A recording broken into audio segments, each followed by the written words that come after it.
The Rack Shop is proud to present this 2021 through 2024 Jeep Grand Cherokee and Grand Cherokee L models with the factory flush side rail. We've just installed the Thule Wingbar Evo flush rail rack system. So this is made up of the Wingbar Evo load bars, 47 inches in length. Silver shown here, but black is also available.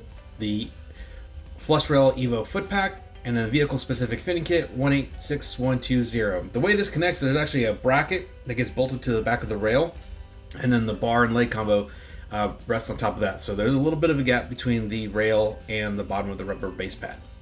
So overall, you have a 165 pound carrying capacity. Crossbars are spaced at 29.5 inches center to center. There is an additional set of connection points further back if you want a wider crossbar spacing. However, that does bump you out of certain accessories. But if you want a wider crossbar spacing, that's totally an option.